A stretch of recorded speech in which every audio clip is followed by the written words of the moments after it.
Заинтересовал? О, Зачем конечно. платить такой колым, если можно украсть невесту? Можно. Воруют до сих пор. Ну, раньше как? На лошадях, по покровой ночи увезли. Обычно воруют согласие девушки. Ну да. Естественно. Как сейчас делать? При мне был такой случай. Девчонка, вот, с парнем, все, у него денег нет. И решил ее украсть. Записками обменивали через ее младшего брата. Он там бегает, ее уже родители не отпускают.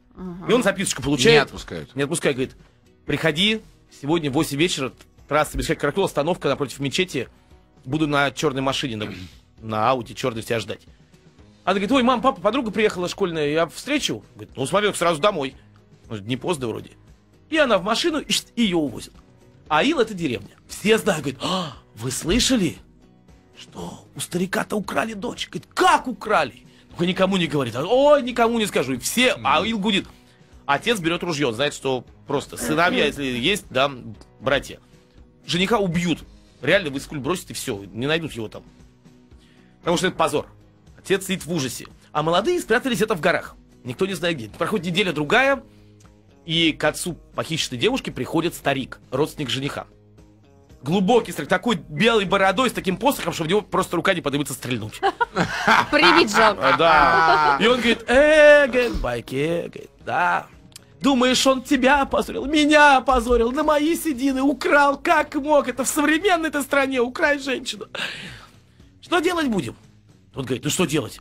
Пускай возвращает, дело замнем, выкуп заплатят, и люди успокоятся.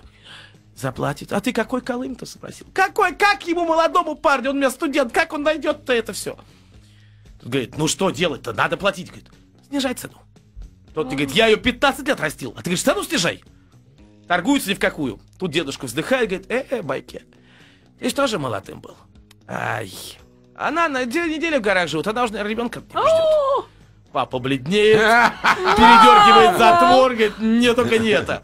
И после этого обычно цена дын-дын-дын-дын снижается. Да, когда дедушка там сигнал подал, смс-очку отправил, они приезжают, а отец все равно плеточкой слегка бьет. Как могла сбежать? А ты как мог украсть? Сейчас И реклама. после этого играют в свадьбу. Еще раз. Слушай, и у них это все всерьез. Да, вот это. Всерьез. Смотри, есть Разводка вот говорят, эта можно настоящая. украсть. Да, но это реальные джигиты воруют. Но рискованно. Пристрелят. Ребят, реально. Бывает такое. Киргиз не воинственный народ, но такое дело, да, оскорбление. да, ну, Кровная месть. При мне однажды человек кровная месть. Убили человека. Там пытались старики примирить, но будут мстить, потом будут убивать. О, Господи. Вообще там живешь, не веришь, что это был Советский Союз когда-то. А как? Ну так вот, еще есть один вариант с девушкой, это вопрос Давай, актуальный. Можно отработать. Эта система еще в Библии описана, да? Можно отработать красавицу. Но киргизы таких не очень уважают, кучкойо называют. Если парень живет в доме жены и ее отрабатывает на отца ее. Это не очень Черной престижно, работой, это да, как бы, занимаются? не мог Ну, украсть, да. не мог заплатить. Но на это идут, это нормально отрабатываешь, то есть как бы в раз. Долго работать? Как договоритесь. Можно, допустим, треть колыма заплатить, потом отрабатывать. Ну сколько, год-два? Бывает и 10 лет. Ну, вы кредит берете, да, например. Подожди, то есть 10 лет он на ней не женат? Женат, они уже живут в браке, у них уже дети, все хорошо, но ну он ладно. еще отцу ее выплачивает. Тоже я не понимаю, но отец же... в чем прикол? В чем прикол? Ведь Отец выгодно же отдать свою жену. Нет, подожди. Ой, Жену? дочь. Подожди, Нет, только не отец же...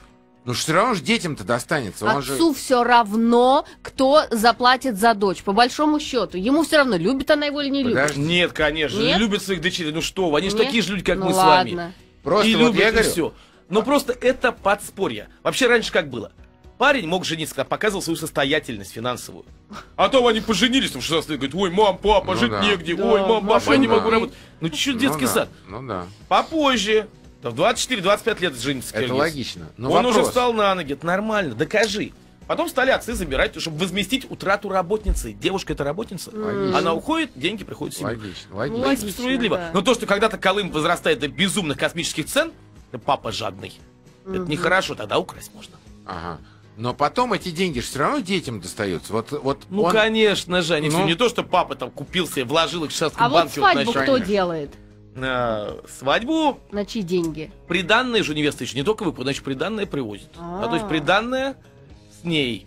Часто это была юрта раньше, хозяйственная утварь, а выкуп это скотина. Они объединили это все, и вот вам молодая ячейка общества. Мгм. То есть она всю жизнь, да, там, шила, ткала до своих 15-16 лет, наготовила хозяйство, одежду для детишек, все было сделано. А он скотину привел. И все. И они начали жить и не сидят на шее у родителей. По-моему, справедливое обучение. Ну да. Так вся жизнь, это как бы, это параллельный такой вот социум. Вот мы как себе представляем, у нас там зарплаты, страховки, там я не знаю чего, а у них там все традиционные, да, страховки, зарплаты, Да. скот, это Сами себе. серебряное украшение, тоже Да. вклад в будущее, это тоже приданное Да, невесты. да, И это нормально, это работает уже тысячи лет. да. И думаю, будет работать дальше. И то, что киргизы эту культуру сохранили, это здорово. Кость, Спасибо тебе огромное, потому Костя, что, прямо на удовольствие всё. доставил. Пожалуйста. Захотелось Ну, что по отправить Киргизии, шорох да? на Ну Иссык-Куль. вон оно что. Да. И, да, чтобы не приезжал. Константин Куксин, этнограф, путешественник, директор Музея кочевой культуры, действительно член Русского географического общества был у нас. Спасибо, до новых встреч. Спасибо, увидимся. Спасибо, до встречи. Пока.